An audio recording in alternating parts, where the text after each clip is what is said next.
Breaking news చూస్తున్నాం. విశాఖకు railway zone ఇవ్వాలని విభజన చట్టంలో ఎక్కడా లేదని, కేవలం పరిశీలిస్తామని మాత్రమే ఉందని కేంద్ర రైల్వే శాఖ మంత్రి పీయూష్ గోయల్ స్పష్టం చేశారు. రైల్వే జోన్ ఇస్తామని విభజన చట్టంలో పేర్కొనకుండా కాంగ్రెస్ పార్టీ మోసం చేసిందని, ఇప్పుడు డ్రామాలు ఆడుతోందని పీయూష్ గోయల్ ఆరోపించారు. విశాఖకు రైల్వే జోన్ అంశాన్ని పరిశీలిస్తున్నామని చెప్పారు. The Congress party, the then Congress party, had not provided for establishment of a zone. What they had only written was that the government will examine the feasibility of setting up a zone with its headquarters in Visakhapatnam.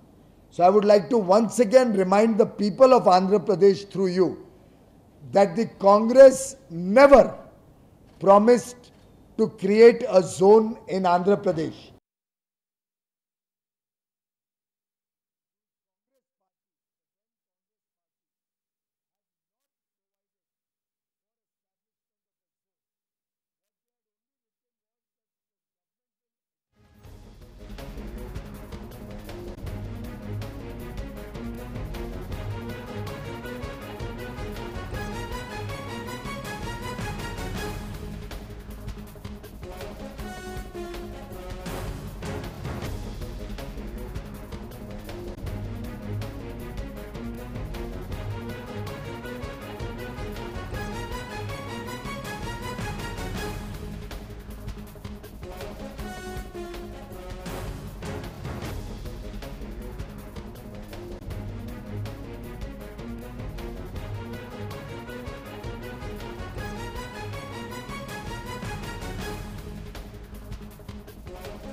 విశాఖకు railway zone ఇవ్వాలని విభజన చట్టంలో అసలు ఎక్కడా లేదని, కేవలం పరిశీలిస్తామని మాత్రమే ఉందని కేంద్ర రైల్వే శాఖ మంత్రి పీయూష్ గోయల్ స్పష్టం చేశారు.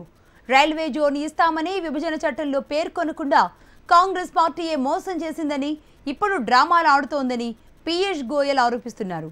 విశాఖకు రైల్వే జోన్ అంశాన్ని పరిశీలిస్తున్నామని ఆయన చెబుతున్నారు.